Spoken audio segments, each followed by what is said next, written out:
तो भाई the final boss the rock का रिटर्न हुआ। आत्मा मांग रहा है भाई, पता नहीं कौन सी ट्रिक लेके आया है, लेकिन ये सब कुछ जो है मैंने ऑलरेडी एक वीडियो में कवर कर दिया, तुम जाकर वो वीडियो देख सकते हो। इस वीडियो में हम जो है पूरे स्मैकडाउन के बारे में अच्छे से बात करेंगे, क्योंकि भाई स्मैकडाउन पर और भी बहुत बड़ी चीजें हुई हैं द रॉक के अलावा, तो उसके ऊपर बात करते हैं। स्मैकडाउन के ऊपर बहुत कुछ हुआ था, चैंपियनशिप मैचेस हुए थे, लेकिन भाई द रॉक के आने की वजह से जो है स्मैकडाउन के ऊपर काफी सारे चेंजेस हुए थे, जो साफ दिख रहे थे कि भाई क्या क्या चेंजेस हुए हैं। उनके बारे में मैं तुम्हें जो है बताता रहूंगा कि कब कहां पर क्या चेंज हुआ होगा। Scottish psychopath Drew McIntyre show की शुरुआत करते हैं। जिमी ऊसो आते हैं पीछे से कहते हुए कि तेरा रेसलमेनिया में पता है क्या होने वाला है, कुछ नहीं होने वाला, नो ईट होने वाला है तेरा। जिसके बाद शो के ऊपर ये मैच स्टार्ट होता है और ड्रू मैकिंटायर भाई ईट करके भाई वो अपना फिर से फक यू वाला चीज दिखा देते हैं, जिससे जिमी ऊसो भड़क जाते हैं। मैच स्टार्ट होता है, मैच काफी बढ़िया होता है, आबाबामा स्लैम हिट होता है ड्रू मैकिंटायर की तरफ से जिमी ऊसो के ऊपर रिंग साइड पर स्टील स्टेप्स के ऊपर भाई, और वहां पर भी नो ईट कर देते हैं ड्रू मैकिंटायर इस बार भाई। मैच रिंग के अंदर आता है, यहाँ पर सुपर किक और स्पीयर तक हिट कर देते हैं जिमी ऊसो, जिसके ऊपर ऑब्वियसली किक आउट हो जाता है। ड्रू मैकिंटायर हारने से तो रहा भाई, लेकिन यहाँ पर फिर ग्लासगो किस करके ड्रू मैकिंटायर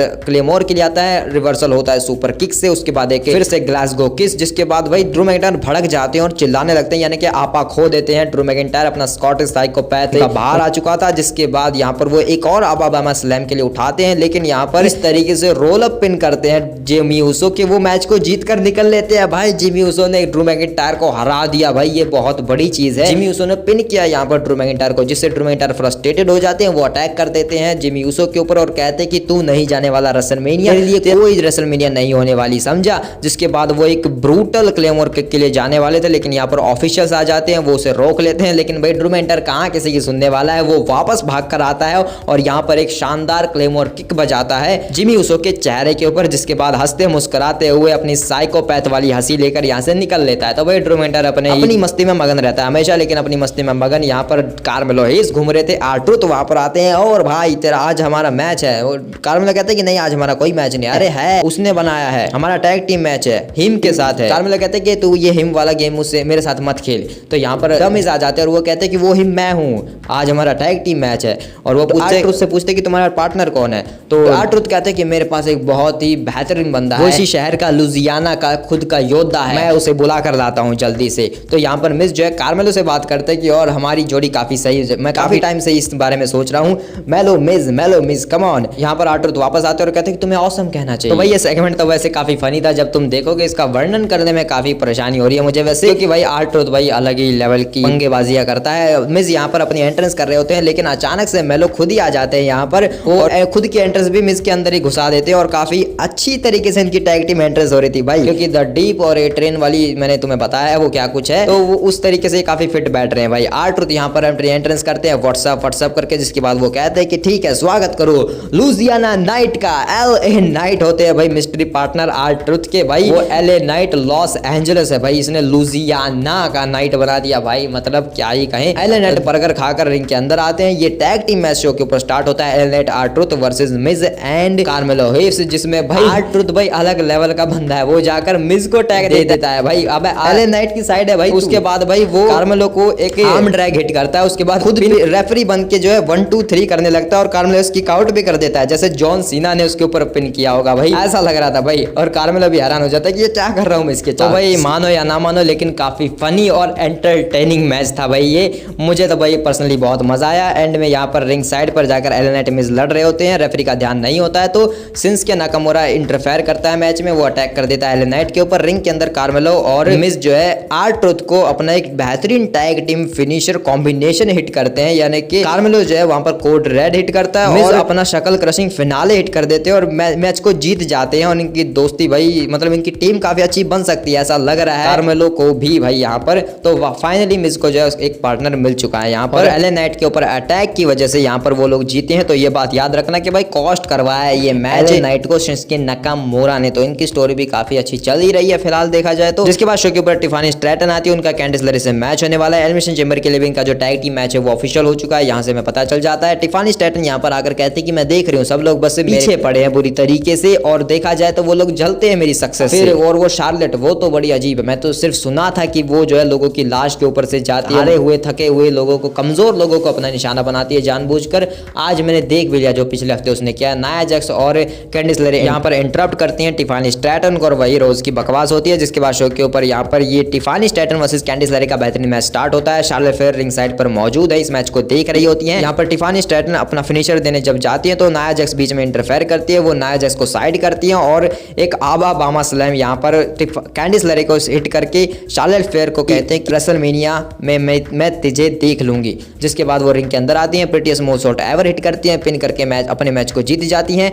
नाया जैक्स उसके ऊपर अटैक कर देती है यहाँ पर, और जब वो स्क्वैश करने के लिए जाती है तो यहाँ पर ट्रिस स्ट्रैटस आती है मदद के लिए और वो कैंडिस के ऊपर अटैक करती है। लेकिन यहाँ पर ये दोनों काफी भारी पड़ते हैं इस ट्रिस स्ट्रैटस के ऊपर। ट्रिस स्ट्रैटस और टिफानी स्ट्रैटन दोनों को अपना वो एनाइलेटर हिट करके नाया जैक्स जो है एक बहुत बड़ी स्टेटमेंट दे देती है। जिसके बाद भाई से शार्लेट फेयर आती है और एक बढ़िया सा फोटो खिंचा के यहाँ से चली जाती है। तो भाई यहाँ पर जरूर जो है शार्लेट फेयर का कुछ ना कुछ प्रोमो जरूर था, लेकिन उसे कट कर दिया गया क्योंकि द रॉक शो के ऊपर आ गए थे तो उन्होंने जो है सारी चीजों को उतल पुतल कर दिया था भाई। तो यहाँ पर जरूर भाई शार्लेट फेयर का कुछ तो था। ब्रायन सेक्सटन यहाँ पर नाओमी और बियांका बेलर का इंटरव्यू लेते हैं। बियांका बेलर और नाओमी कहते हैं कि हमें जो है शक नहीं, हमें पूरा यकीन था कि लिव मॉर्गन और उन्होंने अटैक किया, लेकिन आज हम उन्हें दिखा देंगे कि हम क्या है। शो के ऊपर जो है नाओमी वर्सेस लिव मॉर्गन का एक मैच होने वाला था, लेकिन यहाँ पर एक ब्रॉल स्टार्ट हो जाती है। स्टार्टिंग में लिव मॉर्गन रखेल रॉड्रिगेज बुरी तरीके से धोते हैं, यहाँ पर अपने फिनिशर हिट कर देते हैं बियांका बेलर और नाओमी के ऊपर और फिर यहाँ से चले जाते हैं। तो ऑफ कोर्स नॉट भाई, इनका जो मैच है वो कैंसिल कर दिया गया, इसलिए जानबूझकर ये ब्रॉल दिखाई गई। रॉक आ गए ना भाई, तो उस वजह से इनका जो मैच है उसको रद्द कर दिया गया और ये ब्रॉल में बदल दिया गया। तो भाई ये तो साफ दिख रहा था कि यहाँ पर जो है चेंज हुआ है यहाँ पर। इसके बाद निक ऑल्डर्स इन दोनों को कहते हैं कि तुम लोग जो है रॉ के ऊपर चाहे कुछ भी करते हो, लेकिन यहाँ पर ऐसी चीजें नहीं चलती है, समझी।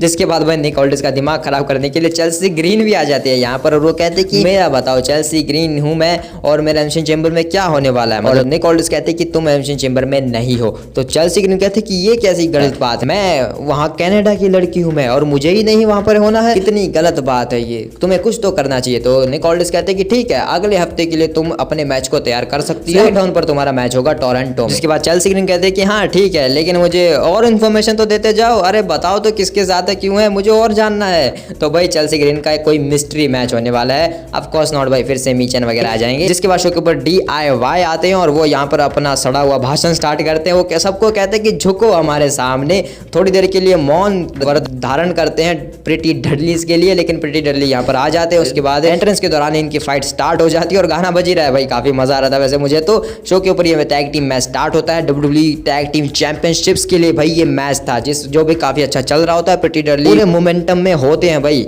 लेकिन यहाँ पर फिर स्ट्रीट प्रॉफिट आ जाते हैं और वो DIY और प्रीटी डडलीज दोनों के ऊपर अटैक कर देते हैं। जिसके बाद यहाँ पर मोटर सिटी मशीन गन्स भी आ जाते हैं और लेकिन यहाँ पर कोई फायदा नहीं भाई, आज जो है स्ट्रीट प्रॉफिट कुछ अलग ही मूड में थी। मोटर सिटी मशीन गन्स को भी यहाँ पर वो अपना फिनिशर उल्टा वन एंड डन हिट कर देते हैं और यहाँ पर काफी बड़ी स्टेटमेंट दे देते हैं। तो भाई वर्ल्ड टैग टीम चैंपियनशिप के लिए लगता है रेसलमेनिया में फिर से कोई लैडर या multi person tag team match establish हो रहा है भाई। तो अब चलते हैं भाई मेन इवेंट की तरफ भाई। तो यहाँ पर जो है कोडी रोड्स और निक ऑल्डर्स की हमने पता है कि स्टार्टिंग में बातचीत हुई थी, जहां पर हमें ये पता चला था कि कोडी रोड्स को मैच से हटा दिया गया। तो भाई सबसे बड़ा जो मेजर चेंज हुआ स्मैकडाउन में वो ये था कि भाई पहले ब्रॉन स्ट्रोमन, डेमियन प्रीस्ट और कोडी रोड्स का अगेंस्ट द ब्लड लाइन के एक मैच होने वाला था जो कि 6 मैन टैग टीम था, लेकिन उसके बाद जो है द रॉक आ गया। द रॉक ने जो है कोडी रोड्स को मैच से हटा दिया, जिस वजह से अभी एक नॉर्मल टैग टीम मैच बच गया। डेमियन प्रीस्ट और Braun Strowman against Jacob Fatu और Solo Sikoa. Then Solo Sikoa show के ऊपर जब आ रहे थे तो वहां पर उन्हें जेकब फाटू मिलते हैं और जेकब फाटू ये कहते हैं कि वैसे मैं तमा तोंगा के साथ टैग टीम करने वाला था, लेकिन मैंने सोचा है कि तुम मेरे साथ चलोगे। तो सोलो सिकोआ कहते हैं कि देखो मैंने तामा के साथ जो पिछले हफ्ते हुआ था वो सिर्फ एक गलती थी। तो सोलो सिकोआ जेकब फाटू भी कहते हैं कि हाँ मैं जानता हूँ क्या गलती थी और क्या नहीं, आज हम सब कुछ सॉल्ट आउट कर लेंगे, चलो चलते हैं मैच के लिए। और सोलो सिकोआ यहाँ पर ये भी कहते हैं कि आई लव यू जेकब फाटू। तो भाई पहले आई लव यू जो है जेकब फाटू बोलता था, अब सोलो सिकोआ को बोलना पड़ रहा है भाई मनाने के लिए। जिसके बाद कोडी रोड्स जो है जाकर डेमियन प्रीस्ट से बात करते हैं। डेमियन प्रीस्ट कहते हैं कि तुम्हें मैच से हटा दिया गया, द रॉक की कारस्तानी है सब कुछ, वो करना क्या चाहता है। तो कोडी रोड्स कहते हैं कि पता नहीं क्या करना चाहता है, लेकिन तुम एलिमिनेशन चेंबर में जा चुके हो, कांग्रेचुलेशंस, जीते तो हम जरूर मिलेंगे। तो कोडी रोड्स यहाँ से चले जाते हैं। डेमियन प्रीस्ट से आकर ब्रॉन स्ट्रोमन यहाँ पर मिलते हैं और ब्रॉन स्ट्रोमन भी यहाँ पर कांग्रेचुलेट बोलते हैं डेमियन प्रीस्ट को कि चेंबर में जा रहा है, अच्छी बात है, लेकिन तू समझ ले अगर वहां पर सोलो सिकोआ वगैरह सब नहीं आते तो मैं शायद जीत जाता। लेकिन डेमियन प्रीस्ट कहते हैं कि अरे भाई ये ड्रू मैकिंटायर वाली बातें बंद कर भाई। डेमियन प्रीस्ट ऐसा कह देते हैं ब्रॉन स्ट्रोमन को, तो क्या ये टीज है कि भाई डेमियन वर्सेस ड्रू करवाने वाली है WWE। पहले इसके बाद शो के ऊपर द रॉक आते हैं, रेसलमेनिया न्यू ऑरलैंड में रेसलमेनिया होने वाली है, रेसलमेनिया 42 उसको अनाउंस करते हैं। उसके बाद कोडी रोड्स से कहते हैं कि मैं तुझे बहुत बड़ा बना दूंगा, सबसे ऊपर पहुंचा दूंगा, मतलब बहुत ऊपर पहुंचा दूंगा, बस मुझे ये दे दे, तू अपनी आत्मा मुझे दे दे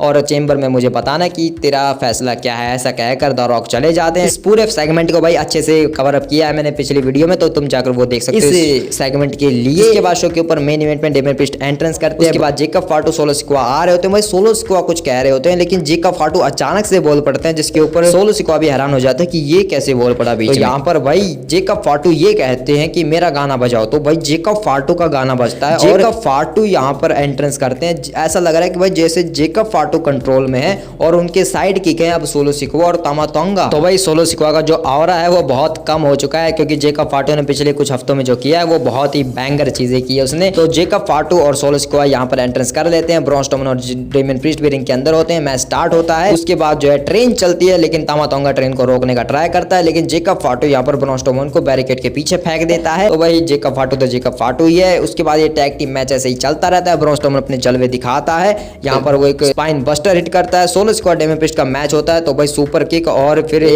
एक फ्लैट लाइनर हिट होता है, और उसके बाद एक old school driver Damien priest hit करते हैं सोलो सिक्वा के ऊपर। सोलो सिक्वा यहाँ पर पलटवार करते हैं, एक समोन ड्रॉप के लिए हो जाते हैं, लेकिन डेमियन प्रीस्ट पलटवार करते हैं। वो रेजर्स एज के लिए उठाने वाले थे यहाँ पर सोलो सिक्वा को, लेकिन तामा तोंगा बीच में आ जाता है, जिससे थोड़े से डिसरेस्पेक्ट हो जाते हैं डेमियन प्रीस्ट, और फिर जेकब फाटू भी अटैक कर देता है। देन सोलो सिक्वा अपने स्पिनिंग सोलो हिट करता है, लेकिन उसके ऊपर किक आउट हो जाता है, जिसके बाद वो कहता है कि अब मैं स्पाइक बजाऊंगा। तो समोन स्पाइक के लिए अपने आप को रेडी करते हैं सोलो सिक्वा, लेकिन भाई सामने डेमियन प्रीस्ट है भाई गला पकड़ लेता है वो यहाँ पर सोलो सिक्वा का। जेकब फाटू बीच में आता है, उसे एक पंच मिलता है, और फिर सोलो को भी एक पंच, लेकिन यहाँ पर जेकब फाटू सुपर किक के लिए आते हैं। डेमियन प्रीस्ट हट जाते हैं और वो सुपर किक जाकर लगती है सोलो सिक्वा को। डेमियन प्रीस्ट जेकब फाटू को रिंग साइड पर फेंक देता है, और वहाँ पर ट्रेन चल जाती है, और भाई ऐसी ट्रेन चलती है कि वो जाकर बुरी तरीके से ठुकती है तामा तोंगा और जेकब फाटू के अंदर, और यहाँ पर वो दोनों ढेर हो जाते हैं, और रिंग के अंदर साउथ ऑफ हेवन हिट करके सोलो सिक्वा के ऊपर डेमियन प्रीस्ट इस मैच को पिन करके जीत जाता है, और ब्रॉन स्ट्रोमन और डेमियन प्रीस्ट इस मैच को जीत जाते हैं। और इसी के साथ ये जो शो है वो खत्म हो जाता है। और शो की जो सबसे मेन हाईलाइट थी, मतलब इस मैच की मेन हाईलाइट, भाई जेकब फाटू ने सोलो सिक्वा को एक सुपर किक बचा दी। भाई पहले इनकी स्टोरी के ऊपर भी मैंने एक वीडियो बना रखी है, तुम जाकर वो देख सकते हो। शो के ऊपर जो है एलेक्सा ब्लिस की एक काफी बढ़िया क्लिप दिखाई गई थी, जिसमें वो अपने चेंबर के बारे में बात करती है कि मैं यहाँ पर आ चुकी हूँ, और चेंबर जो है वो मेरा प्ले ग्राउंड है,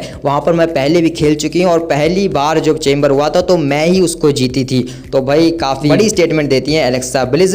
जॉन सीना की भाई एक यादें ताज़ा की जाती है 21 फरवरी 2010 की, जब बटिस्टा ने उनके ऊपर अटैक कर दिया था एलिमिनेशन चेंबर में। केविन ओस ने भी एक वीडियो फुटेज भेजी थी सैमी ज़ैन को जवाब देते हुए कि तू ये चाहता है एक अनसेक्शन मैच, जो तुझे चाहिए था वो मिल गया। हाँ, तूने जरा भी नहीं सोचा कि तेरे परिवार मेरे परिवार के ऊपर क्या बीतेगी, जरा देख तू कितना खुश है। भाई वो उसी की बालकनी के ऊपर खड़ा होता है, भाई उसी के पास होता है, उसी के घर के सामने, भाई उसको दिखा भी नहीं, मतलब क्या कर रहा है भाई।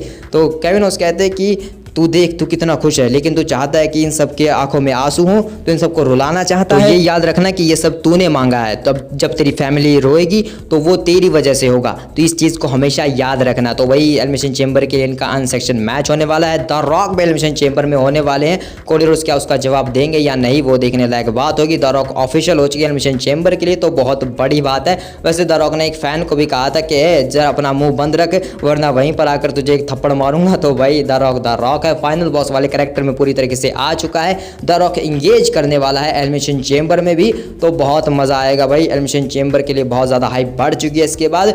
तो भाई तुम्हारे क्या थॉट्स हैं इन सब चीजों के बारे में। आज की जो स्मैकडाउन थी भाई वो काफी एंटरटेनिंग और काफी उथल पुथल वाली थी। चीजें जो है एक स्मैकडाउन से कैसे बदल सकती हैं, हाइप जो है किस तरीके से चेंज हो सकती है सिर्फ एक ही स्मैकडाउन में, सिर्फ एक ही कुछ छोटी छोटी चीज़ों से, तो भाई वो दिखता है भाई। और ऊपर से भाई स्मैकडाउन की बात करें तो भाई सच में भाई पिछले हफ्तों में जो स्मैकडाउन और रॉ हमें देखने को मिली है उससे बहुत बढ़िया भाई। ये सिर्फ रॉक की वजह से नहीं, मैं कहूँगा रॉक की वजह से बहुत बड़ा इम्पैक्ट पड़ा है, लेकिन बाकी की चीज़ें भी बहुत बढ़िया थी भाई। R-Truth वाला मैच ड्रू मैकिंटायर ने जो किया, और फिर जो जेकब फाटू और सोलो सिक्वा को तो चल ही रहा है भाई। तो सच में भाई ये भी चीज़ें काफ़ी बढ़िया लगी आज द रॉक की वजह से। तुम्हारे क्या थॉट्स हैं इन सब चीज़ों के ऊपर मुझे कमेंट में बताओ। मिलते हैं किसी और वीडियो में, तब तक के लिए